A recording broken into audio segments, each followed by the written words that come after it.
Welcome to Talking History, a series of talks from the Farnham U3A World History Group. The views expressed in this talk are representative of the views held at the time of the material being discussed. They do not necessarily represent the views of the speaker, the Farnham U3A World History Group, nor the team at the Mr. T podcast studio.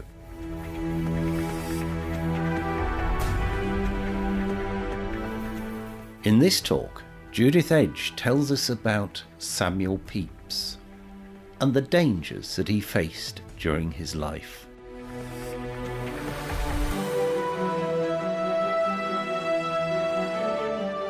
I just want to talk a bit about my reason for choosing Samuel Pepys as my subject. It's partly because he straddles history and literature, and so do I. I studied literature at university, but I've always been very, very interested in history, and he's a figure in both, obviously. It's also because a long time ago I read Claire Tomalin's book, The Unequalled Self, and I was very impressed with it, and I've read it again for this, and it's wonderful. So I recommend that if you're short of reading matter and you've never read it. And it's also because I was feeling that we're living in perilous times ourselves. We might all be feeling that, us baby boomers who've actually been quite lucky in our lives are feeling at this moment as though there are perilous times ahead. And I wanted to look at Samuel Pepys's light through that filter of the fact that people in the past have lived through incredibly perilous times and yet managed to achieve an enormous amount. Illustrative of this more than anybody else that I can think of in history, to be honest. So there we are. 1633 to 1703, and you can work out, because we all do it, that he was 70, which is a pretty good age for that period, and I'll talk some more about that later. Music was one of the absolute loves of his life, and he was very musical indeed, and played quite a few instruments, and there are hundreds of references in the diary to him attending parties and dancing and playing music. He did write a few pieces himself. He loved the good things in life. That's the one thing you can take from this. He loved music, he loved good food, he loved good company, he loved pretty ladies, he loved art, everything possible that you could enjoy in life, he enjoyed. These are the perilous times: the Civil War, illness, and 17th century interventions, pestilence, meaning the plague, disaster, fire, politics and plots in turbulent times, and prison in the Tower. So there you go. He was born in London, above the shop off Fleet Street in Salisbury Court, where his father ran a tailoring business. The house backed onto the parish church, St Bride's Church, where all the children of the family were christened. The River Thames was 2 yards below it. It was on the western edge of the City of London, which was then the most populous in the world, we presume anyway. Maybe there were 130,000 inhabitants and only 5 million in the whole country. If you went west from Salisbury Court along Fleet Street, you came to the gardens of the Temple Lawyers. Further west along the Strand, you were out of the city to Whitehall. To the east was the only bridge, London Bridge, with its 19 arches and spikes for traitors' heads. The best way to get around London was by boat. There are hundreds and hundreds of references in the diary about Pepys waiting for a boat to take him across, or waiting for a boat to go on business, or waiting for a boat to go and meet somebody. And particularly, I'll talk later about getting boats to take him up and down the Thames so he could look at the Fire of London. Now, he was not well born. His mother was a washmaid in a grand household before her marriage, which probably helped her a lot because she had 11 children in 14 years. And so I'm coming on now to the childbirth in 17th century. Childbirth was a very, very dangerous thing. An enormous number of mothers died and babies died. A quarter of the children died in their first year in that period, and half of them didn't survive into adulthood. So John Pepys left his native Cambridgeshire at 14 to be apprenticed. He was only just literate, although music was an essential part of the family life, and it's unknown whether his mother was literate or not. His family had little standing in the world, but his father definitely had connections, which matters almost as much. And Sam, being the oldest surviving son and showing his aptitude from an early age, he became what Claire Tomalin calls the elected son. meaning the son that was going to go and repair the family's fortunes, the son on whose shoulders the hopes of the family were handed. It struck me that these days this happens as well. A family will put all their money into one child that they hope is going to rescue them from poverty, his family. 11 children, only 4 survived into adulthood. The oldest one, Mary, Sam knew quite well and was very, very fond of. She was very musical, apparently. And then John, who was just the brother above him, died aged 7. He remembered him very fondly and was not so keen on the youngest John. Often when a child died, another child was given the same name, but Sam never took to John the younger as much as he did to John who died. So there's Thomas, aged 30, and then Paulina, the only one that had children, who died at the age of 49. Sam did well to survive the first peril childhood. So what was the next peril? I will just talk a little bit about his very early days, his schooling. He was sent by his parents because of the plague, because of the turmoil in London, to stay with his Uncle Robert in Brampton near Huntingdon. His Uncle Robert didn't have children, wasn't married, and made him his heir in later life. And Pepys's connection with Brampton continued for the rest of his life. And possibly with the help of his cousin Edward Montague, about which more later, very important man in Pepys's life, he gets a place at Huntingdon Grammar School. And apparently those buildings, the house in Brampton and Huntingdon Grammar School, are still there. Approximately 1645, he leaves Huntingdon and goes back to London to live with his family. And there he attends St. Paul's School until he gains a place at Cambridge. He ended up going to Magdalen, as I've said there, having gained an exhibition and later scholarships. He attends as a sizer, meaning that he has to do some duties in return for financial help. So it's obvious that through scholarships and exhibitions, a little bit of support from his cousin, he's got what was regarded as a pretty good education for the time. Didn't include maths, didn't include the arts, didn't include anything that we might wish to include nowadays. It was nearly all the classics. But his university career is not particularly distinguished. And in 1654, he goes home to his parents and he starts working as a general factotum for his very influential cousin. But I just want to backtrack a little bit now to talk about the fact that while he was in London, as a boy growing up, the Civil War was going on. And if you can compare it a little bit to the Troubles in Ireland, you can see that there was a period where the people, generally speaking, had little control over events, and you never knew what was going to happen from one day to the next, poking fun almost at the two sides in the Civil War. But basically, it raged around him as he was growing up.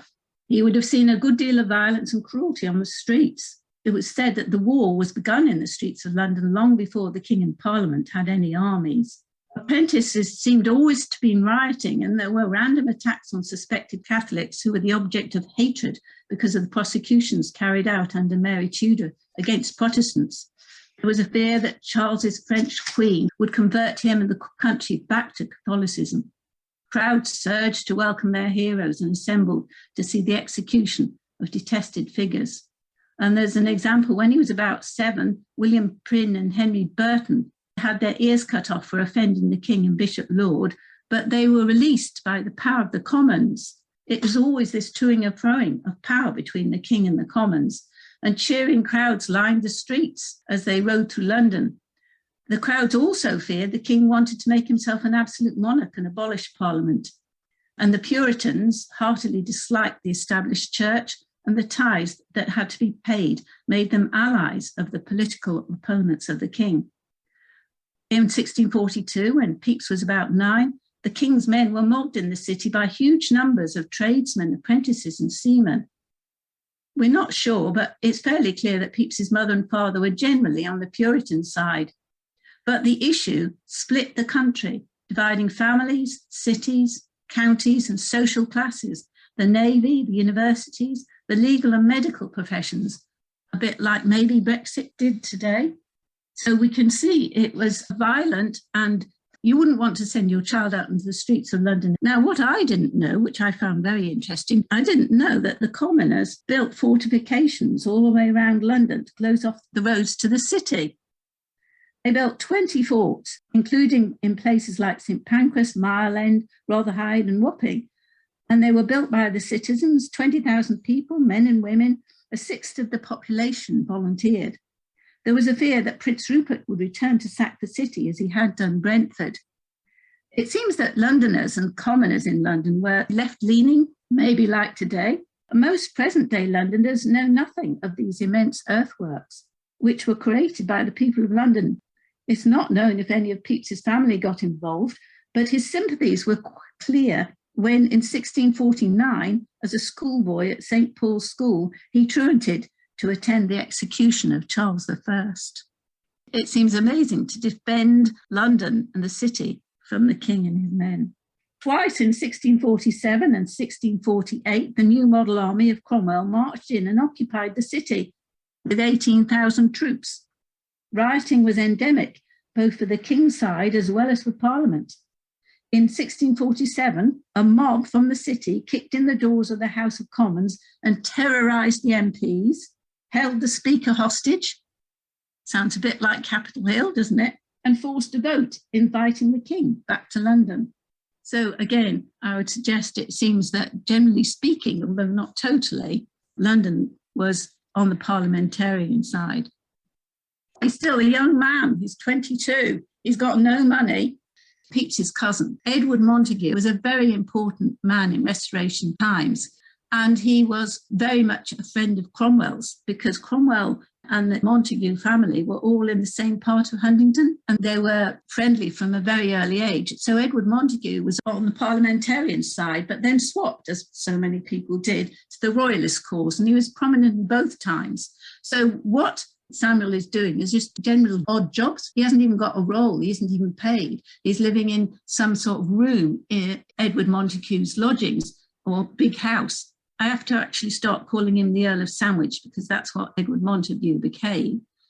So what does he do? Instead of looking to marry money, instead of looking to find somebody who would give him position and security, and in fact, he didn't do that at university either, because I was surprised that he didn't choose to go into holy orders, which he could have done and which a lot of people did to make themselves secure. It's fairly obvious he was never taken with the religious life. And in fact, one of the things you realise about him fairly soon is that he was totally religiously tolerant.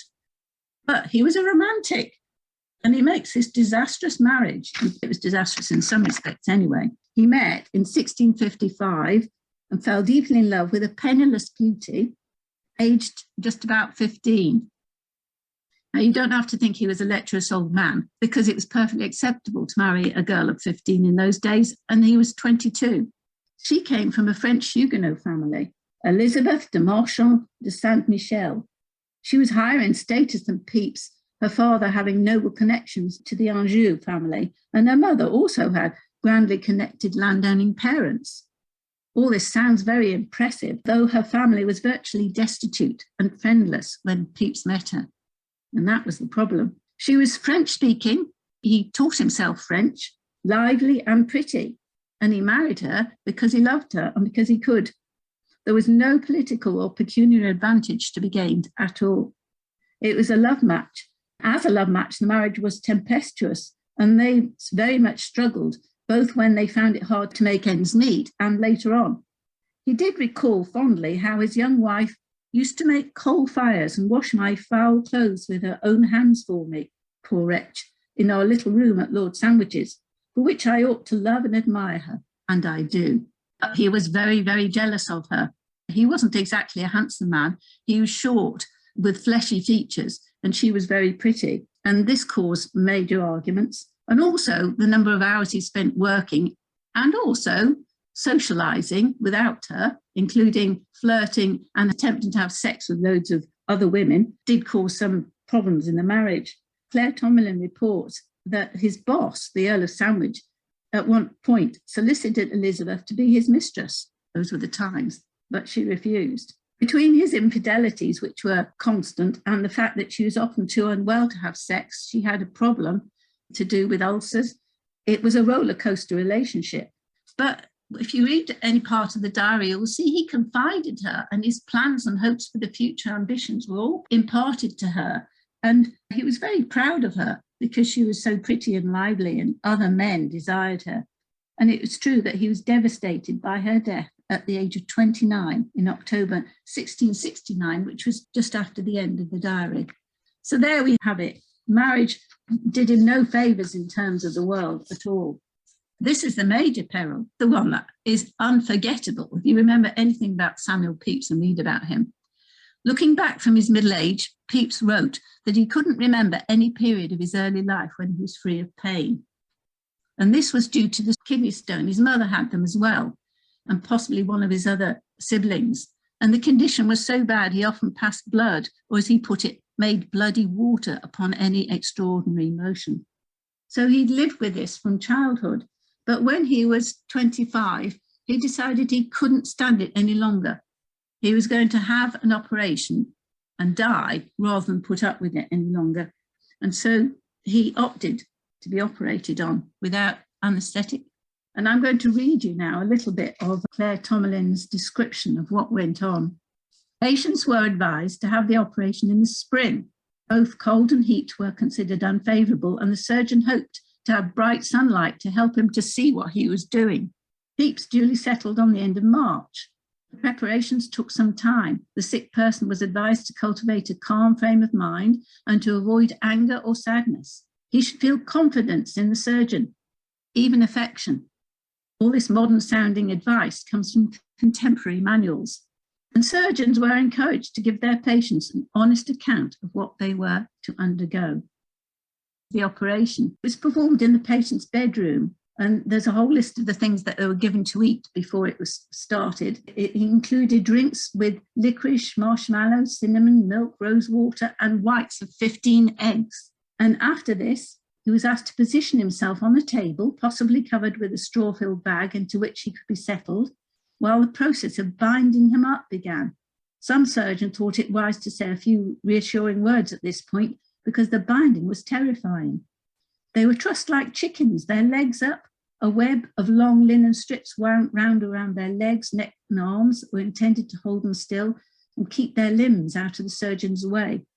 The instructions for the binding alone takes up several pages of one medical manual, and when it was done, the patient was further bound to the table. Their hands were sometimes tied to their knees, and meanwhile, the surgeon lubricated his instruments with warm water and oil or milk of almonds. The catheter, the probe, the iterarium, the specular, the pincers, the small hooks, and so forth. And he gets to work. He inserts a thin silver instrument, the itinerarium, through the penis into the bladder to help position the stone. Then he makes the incision about 3 inches long, and a finger's breadth from the line running between the scrotum and the anus and into the neck of the bladder. The stone was sought and found, hopefully, and grasped with pincers. The more speedily it could be done, the better. Once out, the wound was not stitched. It was thought best to let it drain and cicatrize itself, but simply washed and covered up with a dressing.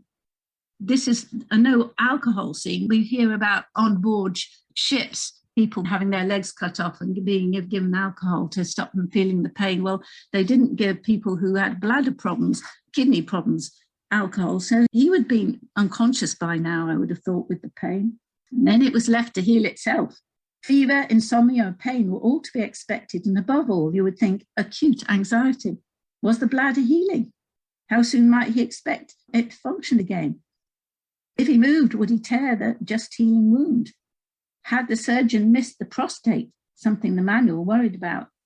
Pepys was the type of patient who is likely to have read it all for himself.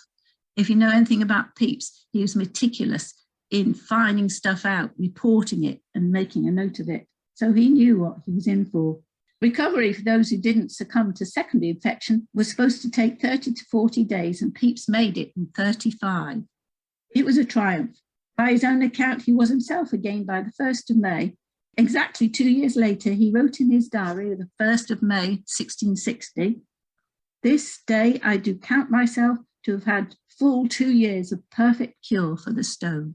It's a bit like reading the events in history from his point of view. And he tried to have a special dinner on that day every year to celebrate. He didn't keep it up, but basically it saved his life. And Hollier, the surgeon, apparently operated successfully on about, 30 patients that year, but the following year, his count was not so good, probably because of the fact that they didn't know how to use the instruments and basically disinfect them. So his joy was great. And therefore, this is when his triumph arising, his diary was started in 1660. So he was restored to life and to hope. And he was married to the lady he loved, and he was out to seek his fortune. He used a form of shorthand that was often used in that period to take down notes, invented by somebody called Thomas Shelton. And when it comes to proper names, the names are written out, but everything else is in dot dash type shorthand, which took many, many years to be deciphered. So his rise after this, he'd already been a general factotum. He's appointed to the clerkship in the office of George Downing. George Downing's the man that Downing Street was named after, not a very nice man by all accounts. He was working for his powerful cousin, doing odd jobs and being his aide. It's almost like being his personal aide, because Edward Montagu recognised his abilities. He sails with the fleet that brings back Charles II. And because Edward Montagu, now Earl of Sandwich, becomes so important to Charles II, Pepys also rises, and he gets the appointment of Clerk of the Acts of the Navy and given an official residence in the Navy. Actually, he'd never been interested in the Navy. He didn't know anything about it, nothing at all. It was just he got it through Edward Montagu's influence. So he starts working there. And at first, he's highly delighted to be mixing with Sir William Penn, William Batten, and all these important people and socialising with them. But after a bit, he gets rather disillusioned because he feels as though they treat him as an inferior and they're not doing anything much by way of work. So he decides that he's going to work properly. He's going to do the work and he's going to get a name for himself by working. He has some mathematics lessons and he builds little models of ships. So he learns the names of the parts of the ship and he starts studying it all so that he can be an efficient in the undertaking of his duties. Right, 1662, Justice of the Peace, Commissioner and Surveyor of Navy Victualling. That was the most significant because, of course, he could give out contracts. He was such an important man and he had so much money because it was the biggest departmental government by way of spending of them all. He was in an incredibly position of power there. And in 1665, he was made a member of the Royal Society. But during this very period of the diary, of his rising, this is what happens. Plague was endemic throughout London and the country, and severe outbreaks were expected every few decades. 1592, 1605, 1625, 1636 were all bad years.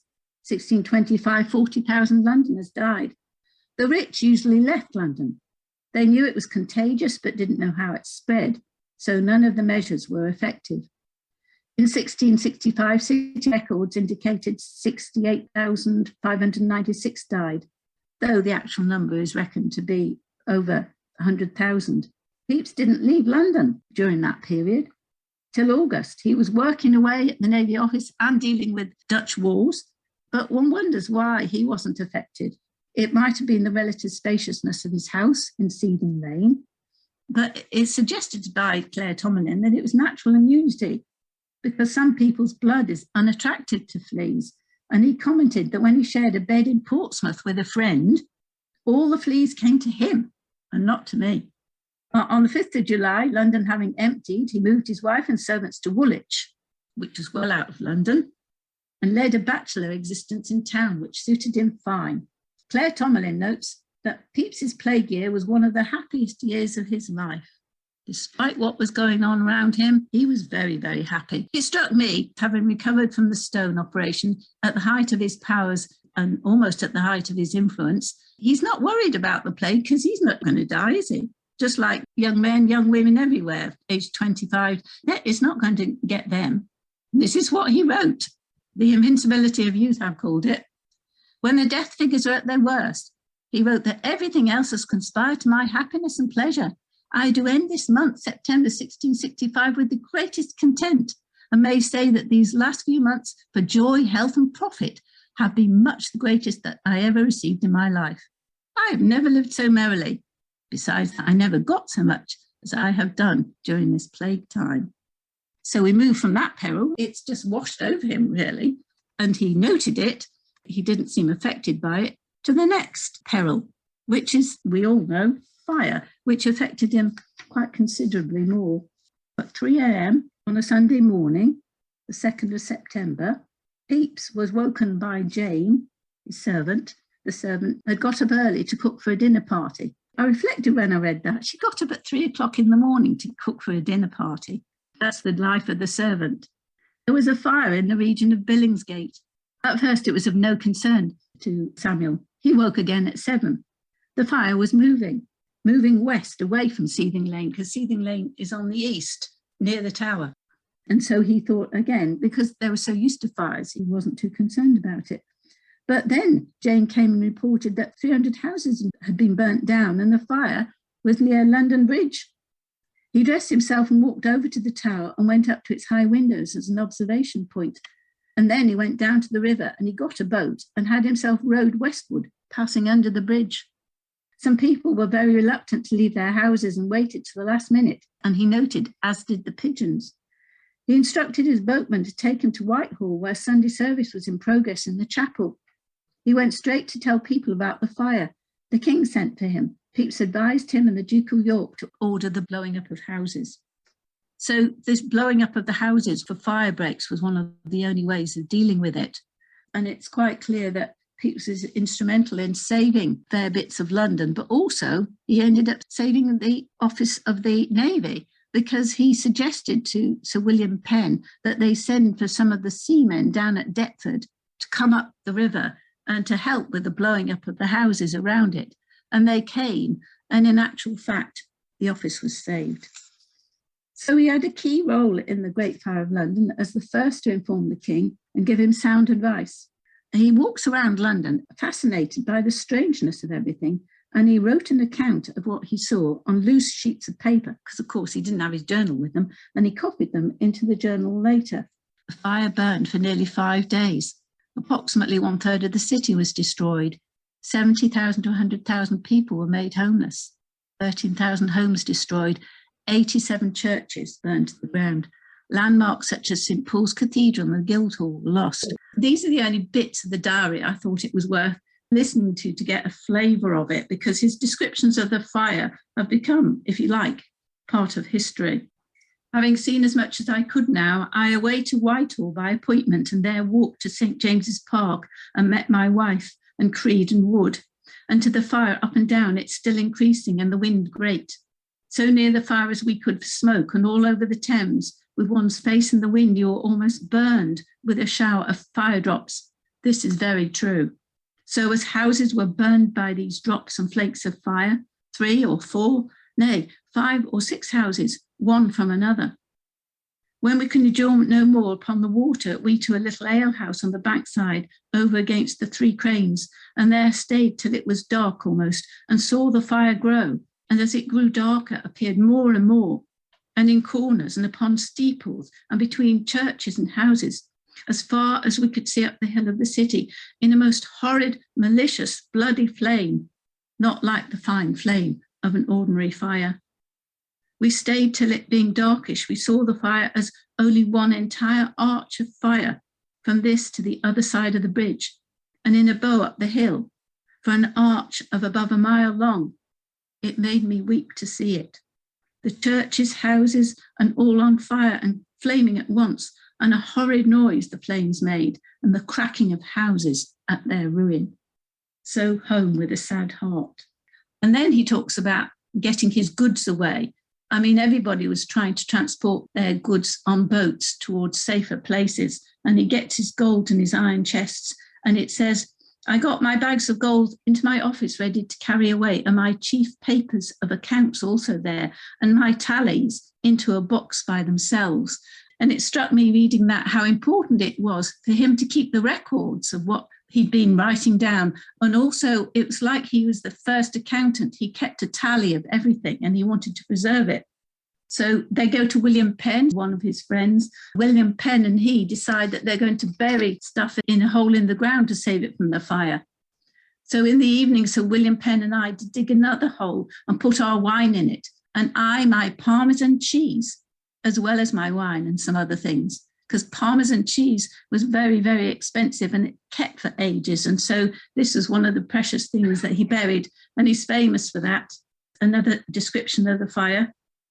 And only now and then walking into the garden and saw how horridly the sky looks, all on a fire in the night, was enough to put us out of our wits. And indeed, it was extremely dreadful, for it looks just as if it was at us, and the whole heaven on fire. But going to the fire, I find by the blowing up of houses and the great help given by the workmen out of the King's Yard, sent by Sir William Penn, there is a good stop to it, as well as at Mark Lane as at ours. It have only been burnt the dial of Barking Church and part of the porch, and was there quenched. I up to the top of Barking Steeple, and there saw the saddest sight of desolation that I ever saw. Everywhere great fires, oil cellars, they used to keep their fuel in the cellar, and brimstone and other things burning. I became afeard to stay there long, and therefore down again as fast as I could, the fire being spread as far as I could see it, and to Sir William Penn's, and there to eat a piece of cold meat, having eaten nothing since Sunday. And lastly, I thought I'd read this little bit. Walked into Moorfields, our feet ready to burn, walking through the town among the hot coals, and find that full of people and poor wretches carrying their goods there, and everybody keeping by themselves. I drank there and paid twopence for a plain penny loaf. And then homeward, having passed through Cheapside and Newgate Market, all burned, and see Anthony Joyce's house on fire, and took up, which I keep by me, a piece of glass of Mercer's Chapel in the street, where much more was, so melted and buckled with the heat of the fire, like parchment. I also did see a poor cat taken out of a hole in the chimney joining to the wall of the Exchange, with the hair all burned off the body, and yet alive. So home at night, I find there good hopes of saving our office, but great endeavours of watching all night and having men ready. And I lay down and slept a good night about midnight. I hear there's been a great alarm of the French and Dutch being risen. They thought that there were foreigners, blame the foreigners, okay, which proved nothing. But it is a strange thing to say how long this time did look since Sunday, having been always full of actions and little sleep, that it looked like a week or more. And I had forgot almost the day of the week. So that's the Great Fire of London, and that is so often used as a description of what happened, a personal view. Landmarks such as St Paul's Cathedral and the Guildhall, and Salisbury Court, where he was born and his father's house was, and St Bride's, where he and all his family were christened, were destroyed. So the St Bride's that's there now is not the original, as well as St Paul's School, everything that he knew pretty well, apart from the office, which he helped to save. So he continues his rise upwards, Secretary of the new Commission of the Admiralty, Administrative Head of the Navy, Member of Parliament. He has to be a Member of Parliament in order to answer for the Navy in Parliament, so he gets a seat. Now, plots. The Earl of Salisbury, Anthony Ashley Cooper, was a powerful restoration figure. You can follow his life. It's almost as strange and wonderful as Pepys. He was driven by a fanatical hatred of Catholicism and a dislike of arbitrary power. But this is me saying this, unless it was his own, because he was a very arbitrary, powerful man himself. He was constantly veering from one side of the political divide in the Civil War to the other. He was in the group that brought back Charles II, but he didn't get the positions he wanted, and his hatred of James II and the fear of a return to Catholicism under his leadership led him to be a prominent member of the exclusionists, who obviously wanted James excluded from the succession, were working to try and persuade Charles II to do this. He was undoubtedly complicit in all the plots to bring Pepys down, whom he hated for his religious tolerance, loyalty to Charles and James, and more importantly, his power and influence at court. And it's clear that Shaftesbury and his cabal were behind a plot in which they bribed at least 3 rascally fellows to make claims of corruption and popery against Pepys, one of these people being a dismissed servant of his. So it's all very complicated, and you'll have to read more about it yourself to work out what the shenanigans that went on. If we were going to have a villain, you'd have to choose him. Absolutely appalling man. And he was one of the instruments for attempts to bring Pepys down, because he was a notorious liar and scoundrel, and he became involved with the schemes. And he seems to have invented, single-handed, Titus Oates' popish plots against the king, obviously as an agent provocateur to bring down the wrath of the king and the government against the Catholics. I looked him up in Wikipedia. He's named as an English priest by Wikipedia, but when you click on his biography, one of the first pieces of information you're given is that having failed to get a degree at Cambridge, which was necessary then, he falsely claimed to have one and got a license to preach as a result. So he started how he meant to go on, and it went worse. He was a fantasist and a fabricator. His accusations of popery caused at least 15 innocent men to be executed between 1678 and 81. Now, the exclusionists and Titus Oates and various other people attempted to bring Pepys down by accusing him of being involved in the murder of Sir Edmund Berry Godfrey. Edmund Berry Godfrey was an English magistrate whose mysterious death caused an anti-Catholic group uproar in England. Nobody's quite unravelled who actually did kill him. It's fairly clear he was killed, although there was attempts to suggest it was suicide at the time. He was involved with Titus Oates and taking depositions. He was a magistrate taking down depositions which were supposed to be true about what the Papists had been up to. And he got murdered. And it certainly was nothing to do with Pepys, that's for sure. Some suggestions it was the exclusionists in order to cause trouble, but it's more likely some other aristocrat who had a grudge against him got him murdered. And one of his main accusers was one John Scott. This is another of the scoundrels set up by the exclusionists to testify to Pepys's treachery, which was supposed to also include selling secrets to the French. This exclusionist cabal of his enemies was so strong because the king was forever having to give in to them that the king had to give way to them. And as a result, Pepys was at their mercy. He was forced to resign as Secretary to the Admiralty and taken to the Tower. The king didn't seem to be powerful enough to defend him at this time. But I have to say, typical of Pepys, his record keeping was so brilliant that he managed, even before he was sent to the Tower, to prove that he couldn't possibly have had any involvement, because he's got a watertight alibi. He was actually in attendance with the king at the time. And then they tried to implicate his close aide, Sam Atkins. And Sam Atkins was imprisoned for months and refused to discover, as the word was, anything. They tried to get him to discover stuff against Pepys, but he refused. And Pepys spent his time beavering away, proving that Sam also had a watertight alibi. And he was later released after several months. So basically, Pepys got himself and Sam out of it, but they kept on at it. So he ends up in the Tower anyway, and he's sort of sacked from his post. And this John Scott is somebody else that you'd have to follow the life of. One of the interesting things about Scott is he started off in America, abandoning his family, ended up in France, wandering around Europe, swindling and blackmailing his way through. And because Pepys, he spent a few weeks in the Tower, and you could say that his life was never at risk. But on the other hand, plenty of other innocent men had been executed, and he had to give £10,000 of bail money, and that's an enormous amount of money. He got himself out. He sent his French brother-in-law, Balthazar, to France and various other places to discover what this John Scott had been up to. He meticulously recorded the activities of this swindler and blackmailer in a couple of volumes of books, and he called them the Book of Mornemont, because this bloke at some point or another claimed he was some sort of French aristocrat, and he was the Count of Mornemont. And it was like a fantasy stuff that fascinated Pepys. There's 2 volumes of the stories meticulously recorded of what this Scott had got up to. He manages to get out and he survives eventually. And luckily, Shaftesbury dies before him.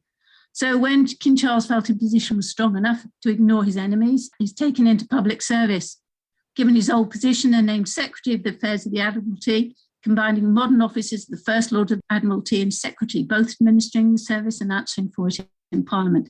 President of the Royal Society, his name appears on the title page of Newton's Principia Mathematica. And there's also actually, if you go on Wikipedia, a Newton-Pepys probability problem, because Pepys was corresponding with Newton about the probability of a number 6 coming up on n number of dice. And there's a probability problem named after them. So when James II fled abroad in 1689, obviously Pepys lost his position and he retired, although he was still pursued by his adversaries and imprisoned for Jacobinism. In other words, trying to bring James and his descendants back again more than once, although no evidence was ever produced. So even in his retirement, he was not safe. So those are the things he survived. And then I thought I'd talk a little bit about his legacy. During his time in office, he doubled the Navy's fighting strength. I think it was 30 ships of the line, and it was 60 by the time he finished, and created the great administrative tradition of order, discipline, and service. He was forever making lists of the costs of things, and he would prove that you could save money. He didn't like the fact it was always on credit, because if it was on credit, you always got charged more. So he did some vast amounts of research into it and proved that you could save money, not that the king was into saving money. Instrumental in helping to limit the destruction caused by the fire. Relative to the period, I have this story. When he first got that position, going with his cousin to fetch Charles II back, he was told by some other man in the Navy that he should claim that he got 2 or 3 servants with him when he went, and then he could claim for their expenses, even though they didn't exist when he came back. That was the corruption that went on. But relative to the period, he was incorruptible.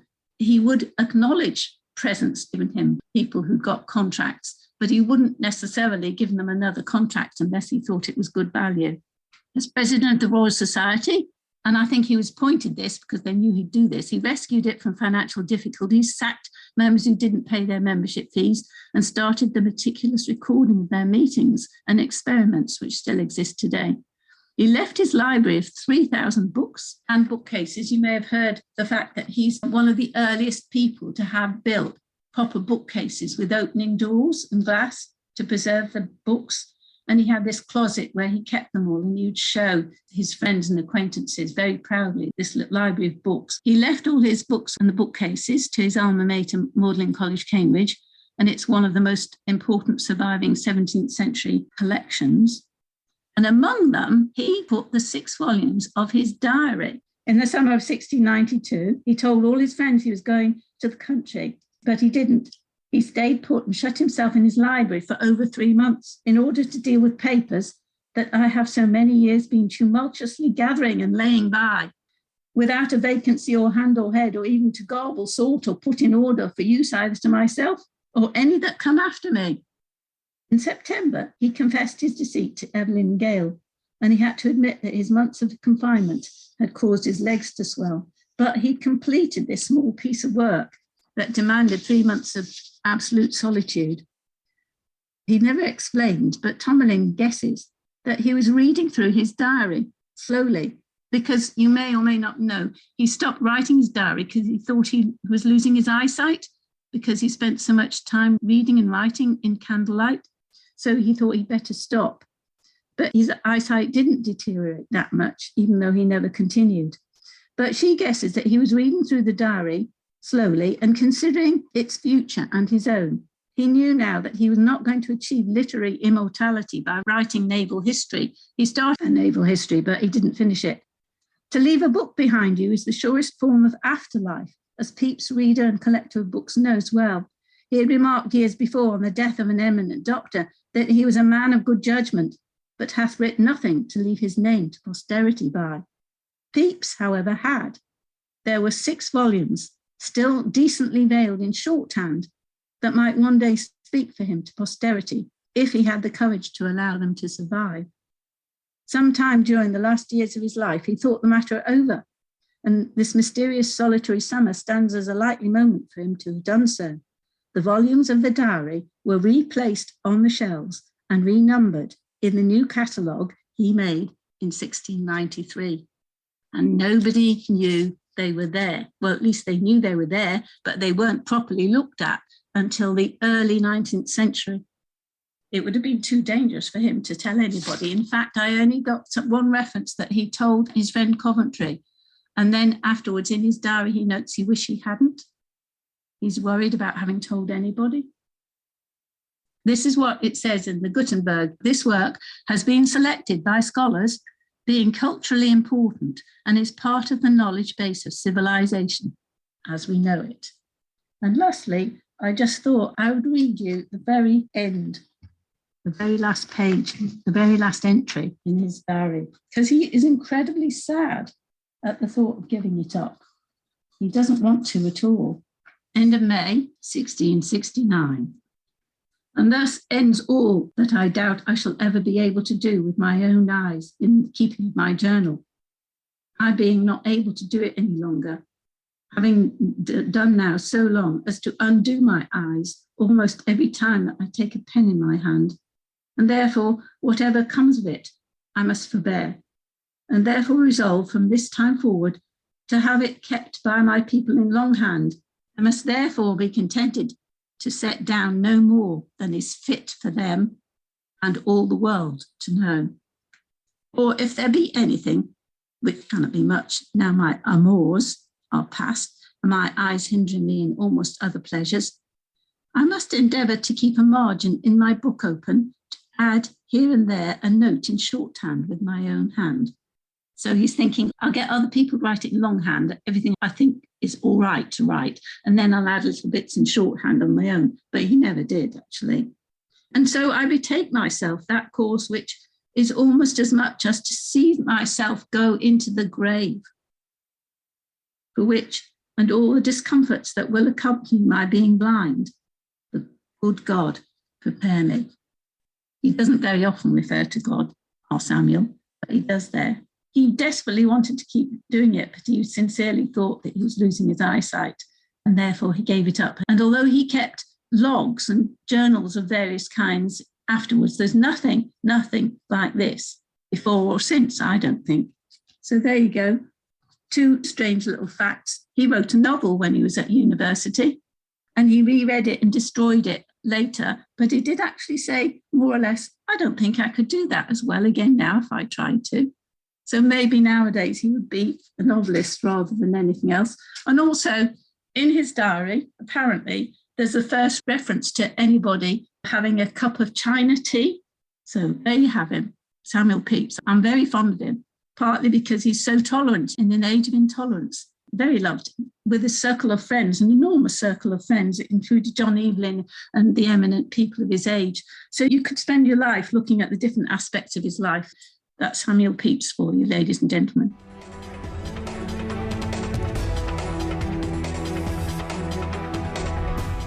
This podcast has been produced by the Mr. T Podcast Studio in association with the Farnham U3A World History Group.